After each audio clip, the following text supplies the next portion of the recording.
Hi, I'm Joel Richardson, and this is The Underground.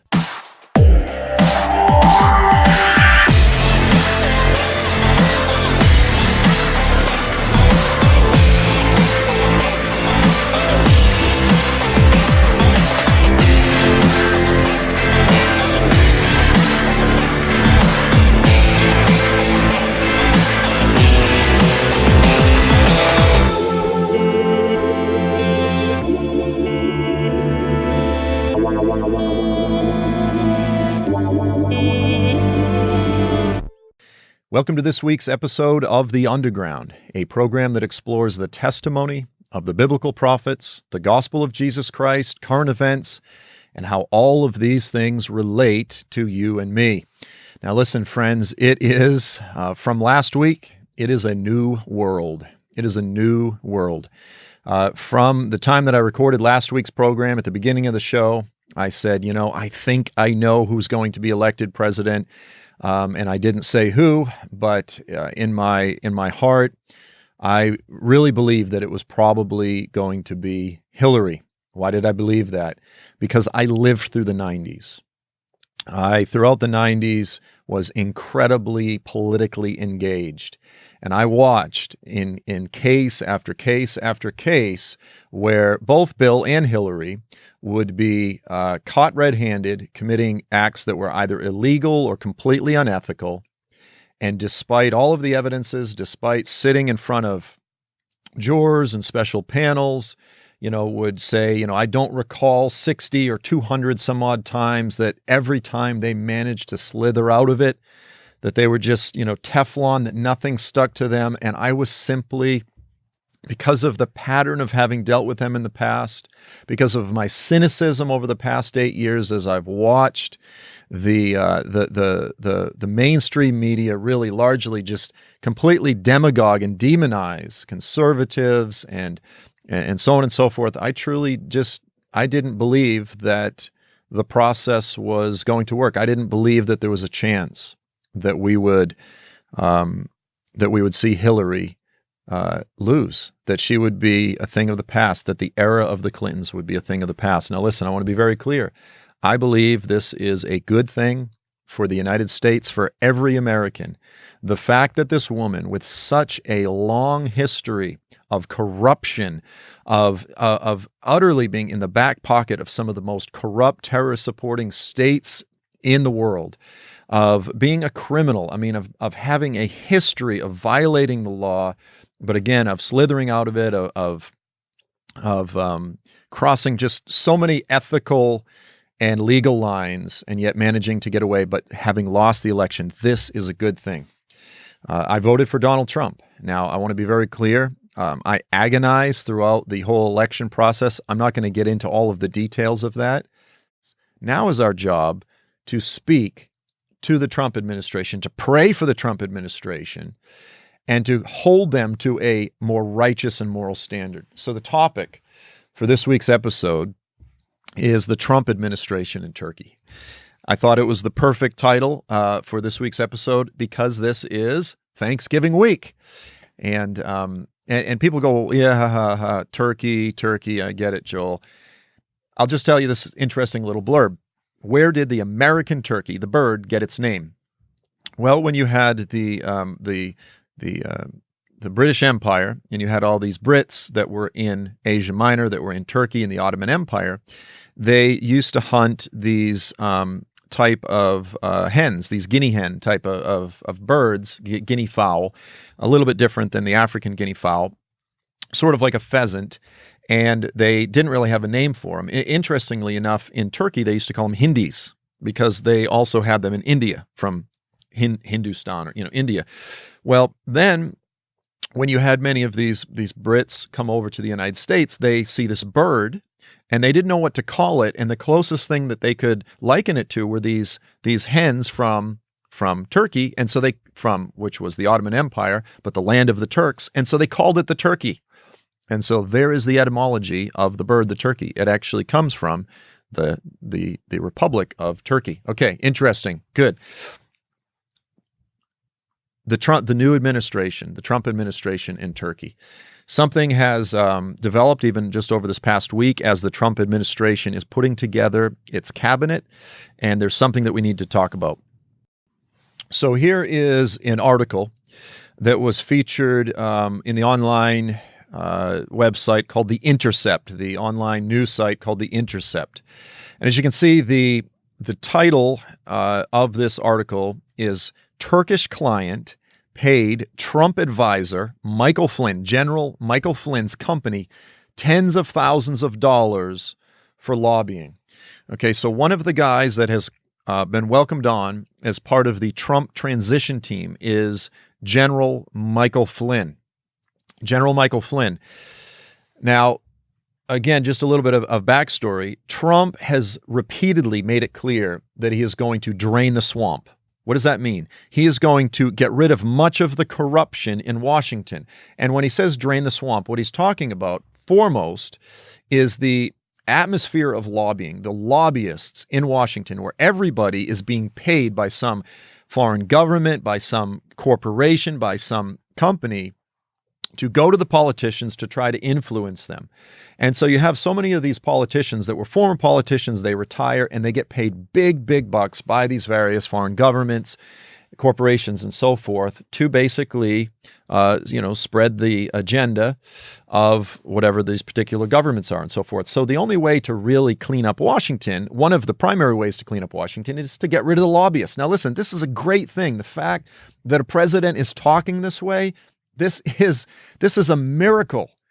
And so this is a wonderful thing. Now, Trump made an ethics pledge, which would specifically prohibit registered lobbyists. So lobbyists have to actually register with Congress. Just like anything, a 501c3, you have to register with the government. If you want to actually be a lobbyist, so that it's very clear what you are, you have to register. So he said that he would prohibit lobbyists from working for his transition team or for his administration. This is one of the biggest problems with Hillary, is the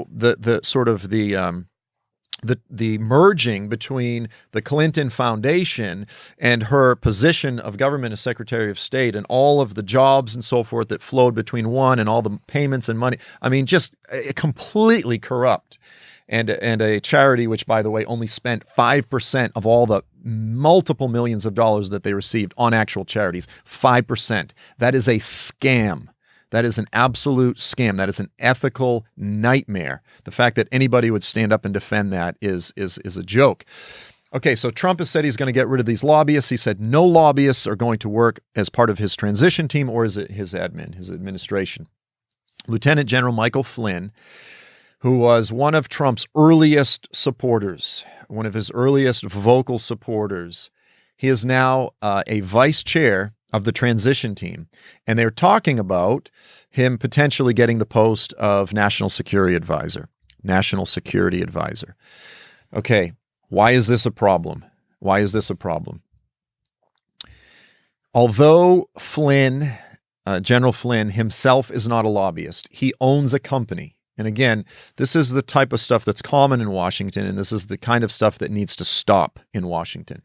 So Flynn has a company. It's called Flynn Intel Group. They specialize in intelligence reports and this sort of thing. It is a lobbying organization. It is registered with Congress as a lobbying organization. He has people on his staff who are registered lobbyists. Okay, so here is a guy he himself is not a lobbyist, but he owns a company, the primary purpose of which is to lobby politicians in Washington. But in order to do that, they have to get paid from outside sources, outside governments, outside corporations. Those that want influence in Washington will pay these lobbying groups to try to spread and influence their agenda. Okay, very simple. So a Flynn Intel Group client, one of his clients, this guy is named Kamil Akim Alptekin. He's a Turkish businessman. He paid Flynn's company tens of thousands of dollars on behalf of Turkey, on behalf of Turkish interests.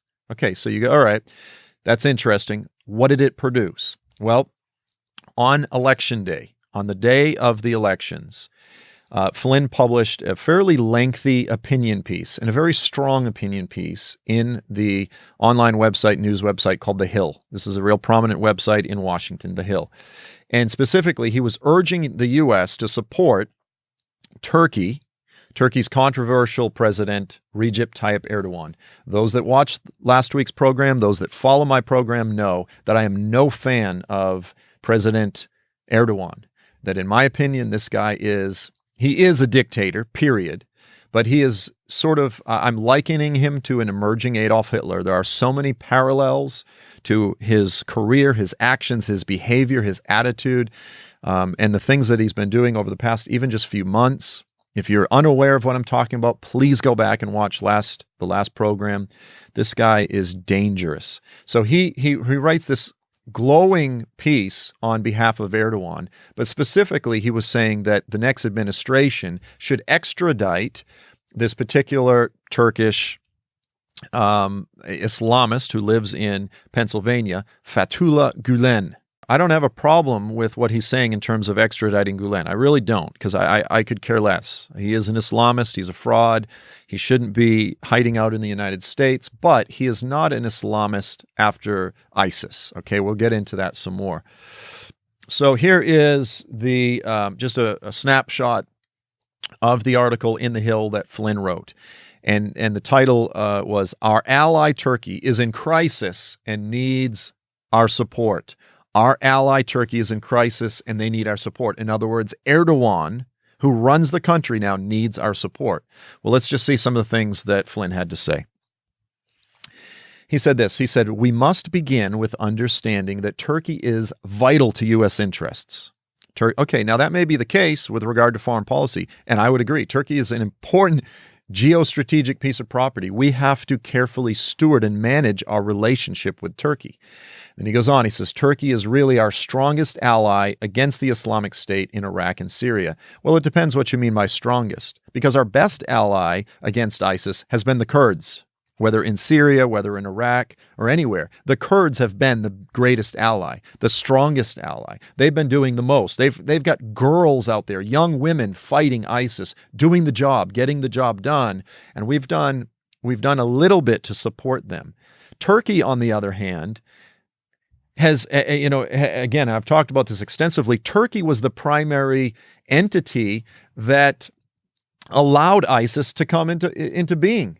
And listen, there was a lot of corruption in the American government that allowed ISIS to take place. But the bottom line is that Erdogan, the president of Turkey, he knew that tens of thousands of these kids were rolling into Syria across Turkish borders. They would fly into Istanbul. Many of them were being recruited. There are actual ISIS recruiting stations in Istanbul. They were then flying to Antakya or Antioch, right on the border of Syria and Turkey and Syria, and rolling in, and they would arrest 2 or 3 out of tens of thousands. Turkey, the government was giving them weapons, logistical support. These ISIS soldiers were coming back into Turkey to get medical treatment. There were porous borders for a long time. Well, yes, then ISIS began to turn on them. But really, over the past few years, every time Turkey says they're going to go invade and take out ISIS, they end up attacking the Kurds. So first of all, this very statement that Turkey is our strongest ally in the fight against ISIS is a lie. ISIS has been, for the past 3 years, has been Turkey's junkyard dog. It has been Turkey's proxy in its regional conflict against the Kurds, against Bashar Assad, and against the Iranians.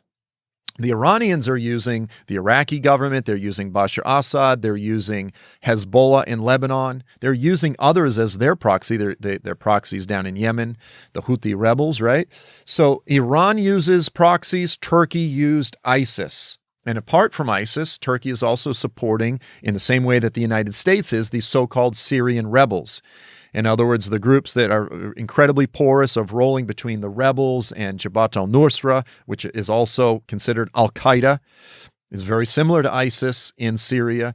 And so listen, the American government is compromised. And why? Because we're putting our primary emphasis in our war against Iran. I understand that the Middle East is complicated. I understand that it's very difficult. But to call Turkey an ally in the fight against ISIS is a lie. And it's coming from a man who's being paid tens of thousands of dollars by a wealthy Turkish businessman to lobby Washington on behalf of Turkish interests. Okay, Christians, pay attention. There are more journalists in prison in Turkey the past few years than North Korea, than China, than Iran. This is not a free democratic nation that we want to say this is a great ally. Is it important for us to maintain ties because of military bases, all of these things? Yes, we have to be wise as serpents. But to write an article saying stuff like this is nonsense. It's absolute nonsense. For this week's episode, we are offering The Antichrist, Turkey, and the Coming Caliphate DVD. This 5-session teaching DVD features my newest teaching covering all of the latest events unfolding in the nation of Turkey, the history and theology which explains why Turkey is so critical within biblical prophecy, and what to watch for next. This newest teaching DVD is only $25.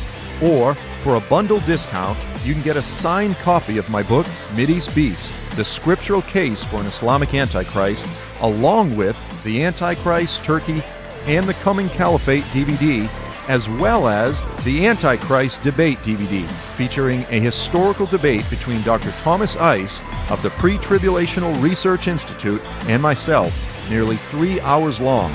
That's the Mideast Beast book, the Antichrist, Turkey, and the Coming Caliphate DVD, and the debate between Dr. Tommy Ice and myself for only $50. To order any of these special offers, go to joelstrumpet.com and click on the store. When you order any of these products, you help support this ministry. Flynn goes on. He says, to professionals in the intelligence community, the stamp of terror is all over. He calls Fethullah Gulen, he calls him Mullah Gulen. Mullah Gulen's statements in the tradition of, he's referring to Sayyid Qutb and Hassan al-Banna. These are the ideological fathers of the Muslim Brotherhood in Egypt. So he's likening Gulen to Hassan al-Banna and Sayyid Qutb. Now listen, these are two very different Islamists. Is Gulen an Islamist? Yes. Is he like Al-Qaeda? Is he like the Brotherhood? No. Why? Because the Brotherhood, or Al-Qaeda, or ISIS, they will brazenly use jihad, murder, and terrorism to carry out their goals. That is not who Gulen is. Gulen is an Islamist in that he wants to see a Turkish Islamist nationalistic sort of maybe a revival of a caliphate. He wants to see Islamic government. He wants to see Islam triumph. But the model that he uses is very different than ISIS. And to compare them two as if they are one and the same is ignorant.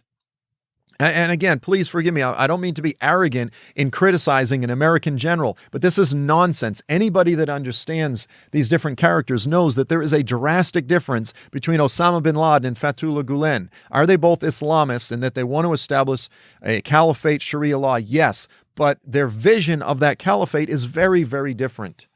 Okay. He goes on, he says, Gulen's vast global network has all the right markings to fit the description of a dangerous sleeper terror network. Nonsense. Nonsense. Well, let me put it this way. Again, they are a sleeper underground organization trying to infiltrate and spread their agenda, but it's not primarily through terror. You can't find an example of the Gulen network using terror. Yes, they're trying to spread their ideological agenda, but not through terrorism, not through terror. Okay. And then he goes on, he says, from Turkey's point of view, Washington is harboring Turkey's Osama bin Laden. That may be the case from Turkey's perspective, but their perception does not make it true. Okay. The point is this, is that when the failed coup took place in Turkey, most are saying that it was Gulen and his people that did that.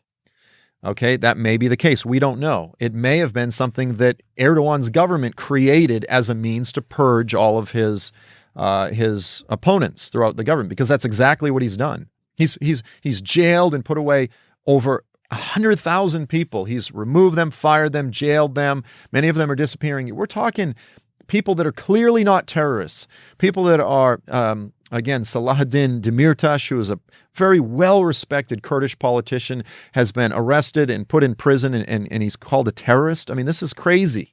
This is crazy. This would be like if Donald Trump came into power and immediately took people like Nancy Pelosi and arrested them and said, she's a terrorist. She's trying to carry out terrorist acts. She might be an opponent, but she's not a terrorist. This is the kind of thing that's exploding. I'm talking college professors, policemen, judges, kids in school. They're being put in prison. Okay. Flynn goes on. He says, Washington's silence on this explosive topic speaks volumes when we hear the incredulous claim that the democratically elected president of Turkey staged a military coup. Listen, this guy is a dictator. This guy is a dictator. Don't treat him like he's democratically elected. He managed to weasel his way into power, and he has used all sorts of fake coups and conspiracy theories. There was Ergenekon. And these different things that he used to remove all of the military from power, claiming that they were about to engage in this big coup. And it was a complete fraud. He goes on. He says that they bombed their own parliament. They undermined the confidence in Turkey's strong economy just so that he could purge his political opponents. Flynn goes on. He says, this baseless claim is a dark reminder of the vicious rumors spread by our enemies that 9/11 was an inside job. So now he's trying to liken the idea that Erdogan maybe was behind the coup himself. He's comparing that to the truther movement.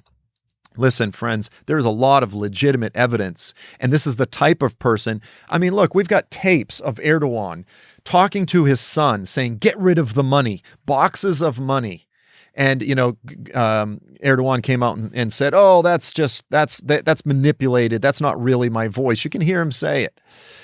This guy is corrupt to the core. He is a dictator. And now he is emerging in a very Hitler-esque way. And you have this guy who could potentially be Trump's foreign policy advisor, who is making statements which, honestly, if I didn't know who he was, I would say, what in the world is going on? I would assume that he was a pawn of the left. But again, he is being paid by Turkish lobby groups. He goes on, he says, we need to adjust our foreign policy to recognize Turkey as a priority. Again, we can talk foreign policy. We can talk about all those things. But the bottom line is we need to be realistic. And he says all these claims are incredulous. Many of the claims that he's making are baseless, ridiculous, ignorant, and incredulous. He says the forces of radical Islam derive their ideology from radical clerics like Gulen, who is running a scam. I agree. Gulen is a scam artist. He's trying to pretend to be this peaceful, moderate, tolerant guy, and he has an agenda. Yes, he does, but he is not a terrorist. It is imperative that we remember, now get this, who our real friends are. Who's he talking about? He's talking about Erdogan. This is a guy who is he's on Trump's transition team, and he could have a prominent position in Trump's government, saying that Erdogan, this guy is our real friend. Okay, so here is a picture of Fethullah Gulen, again, the Islamist that has been living in rural Pennsylvania since the 90s under the Clinton administration, where he has been hiding from prosecution from back then it was more of a secular Turkish government. Is he an Islamist? Absolutely. Here's a quote to show that he is running a scam, that he is not what he appears to be. And Flynn references this statement. This is from Fethullah Gulen. He says, you must move into the arteries of the system without anyone noticing your existence until you reach all the power centers. You must wait until such time as you have gotten all the state power, until you have brought to your side all the constitutional institutions in Turkey. So listen, was this guy an undercover stealth Islamist? Absolutely. Do I care if we extradite him? No, I don't. It wouldn't bother me. Although we've made agreements that we're going to protect him and that sort of thing, I don't have any loyalties to that. The question is, should we cave into the dictator that Flynn refers to as our real friend in Turkey? Now listen, okay, this statement betrays the truth concerning who Gulen is, but what about Erdogan? What about Erdogan? Here's a couple quotes from Erdogan, and these are quotes that Flynn conveniently doesn't reference. Recep Tayyip Erdogan, the president of Turkey, he says, democracy is like a streetcar. When you come to your stop, you get off. Listen, with the failed Turkish coup, the streetcar came to its stop and Erdogan got off. He suspended the constitution. He has been arresting the whole country. This guy is not a liberal. Turkey is no longer a liberal democracy. It is a dictatorship. He has done exactly, basically, what Putin has done in terms of ensconcing himself in power for the foreseeable future, at least until 2023, or probably far more, actually, 2029. But even more so, I would argue that he's even closer to an emerging Adolf Hitler. And again, I don't make those statements lightly. Here's another quote that Flynn does not mention, again by Recep Tayyip Erdogan, our real friend. He said, "The mosques are our barracks. The domes are helmets. The minarets are bayonets. And the faithful are soldiers." So he's referring to the Muslims as his soldiers, that the mosques are the military barracks. Erdogan is an Islamist. Gulen is an Islamist. So is an Erdogan. So why the double standard? Why the hypocrisy? And I don't believe it's just pure ignorance. Is it because of the lobby? I mean, I don't know. Is it because he's lying because he wants to lie to and deceive and coddle Erdogan? Perhaps that's the case. But the bottom line is the things that he wrote in his article are nonsense.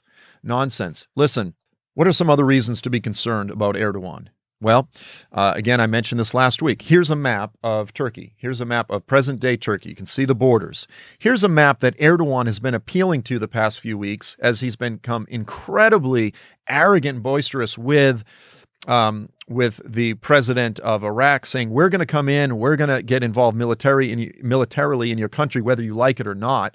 Here's the map that Erdogan has been putting out. Okay, if you look at this map, it includes the Balkans, it includes large sections of Bulgaria, of Greece, all of Cyprus, large sections of Syria and Iraq, as well as Armenia. Listen, is it crazy to refer to Erdogan as having Hitler-esque characteristics when he's talking about expanding his nation into referring to other nations as if it's his territory? And using this sort of neo-Ottoman rhetoric? Listen, this expansionist, imperialist arrogance, this is dangerous. This is profoundly dangerous. And if our top governmental leaders don't recognize it, then what in the world is going on? The church has to speak up. Now, let me say this. Flynn referred to Gulen as Turkey's Osama bin Laden because to him, he's this terrorist. A far more accurate reference would be, no. Gulen is the guy that Erdogan rode to the top. He rode on the success of Gulen. Yes, indeed, Gulen infiltrated the Turkish government. And that is exactly how Erdogan rode to the top. And then when he got to the top, he turned on the Gulenists. This is exactly what Hitler did. This is exactly what Hitler did when he turned on the brown shirts, when he turned on the SA. These were the people that he used to get to power. Once he got to the top, he was afraid they had too much power. He turned on them and he killed them. And Ernst Röhm was one of his good friends, one of his supporters, and Hitler turned on him and killed them. And that's exactly what Gulen is a much more comparable analogy. Not to Osama bin Laden, but to Rome. And he's the one that Erdogan is turning on. Now, finally, I want to just reference a tweet that General Flynn sent out back in February of this year. And what he did is he was retweeting a video that was made from YouTube. And this is what Flynn said. He said, "Fear of Muslims is rational. Please forward this to others. The truth fears no questions." So he puts up this video, which essentially, now listen, I want to be clear. Does Islam represent a threat? Islam, yes. Are all Muslims terrorists? No. Listen, I am the author of Islamic Antichrist. If I'm telling you that you're a fearmonger and that you're taking things way too far, if that you're expressing ignorant statements regarding Muslims, then you probably should pay attention. I am aware of the dangers of Islam, but this type of stuff, this is the stuff, I mean, this is shameful that American general would be retweeting this type of fear-mongering. I'll just play just a very brief clip from the video just to give you a feel. And please keep in mind that the term Islamophobia is an oxymoron, since having a phobia means having an irrational fear. Fearing Islam, which wants 80% of humanity enslaved or exterminated, is totally rational, and hence cannot possibly be called a phobia. That all Muslims want to see 80% of the globe enslaved.